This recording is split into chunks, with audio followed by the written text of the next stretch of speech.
এই বর্ষায় আপনারা কিন্তু অনেকেই গাছের ডাল থেকে কাটিং তৈরি করছেন এবং চারা তৈরি করছেন। তো সেই চারা থেকে আপনারা কিন্তু ফুল পাচ্ছেন না, অনেকেই আমাকে কমেন্ট করছেন। তবে ফুল পাবেন এরকম একটি আজকে আপনাদের টিপস বলে দিই। দেখুন, আমিও পাচ্ছি।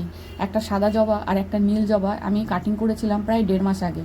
তবে কাটিং করার সময় কিন্তু আমি অবশ্যই ফুল সমেত এরকম কুড়ি সমেত কিন্তু আমি কাটিং বসিয়েছিলাম। তবে কিন্তু আজকে আমার এই কাটিংগুলোও তৈরি হয়ে গেছে আর তার সঙ্গে কিন্তু ফুলও চলে এসেছে। এই বেলি ফুলেও কিন্তু আমার ছোট্ট একটা ফুল চলে এসেছিলো, তবে ফুলটা পড়ে গেছে। তবে এরকমই আপনারা কিন্তু কাটিং নিন। আর এটা দেখুন আমার একটা প্রিয় গাছ। তবে এই গাছটা থেকে একটা কাটিং করব, আর এই গাছটা নষ্ট হয়ে যাচ্ছে, এই গাছটা থেকে একটা কাটিং করব। এই বর্ষায় কিন্তু অনেকেরই গাছ নষ্ট হয়ে যায়, আমাদের প্রিয় অনেক গাছ, জবা গাছ নষ্ট হয়ে যায়। তবে যেই গাছগুলো নষ্ট হয়ে যাচ্ছে মনে হচ্ছে, আপনারা সেই গাছের কিন্তু অতি অবশ্যই একটা দুটো করে কাটিং তৈরি করে রাখুন, যাতে সেই গাছটা আপনার কাছ থেকে হারিয়ে না যায়। তো আমি এরকমই দুটো গাছ আজকে কাটিং তৈরি করব। তার জন্য আমি একটা বালিতে বসাবো আর একটা মাটিতে বসাবো। একটু অ্যালোভেরা জেল নিয়েছি, একটু দারুচিনির গুঁড়ো নিয়েছি আর একটু মধু নিয়েছি।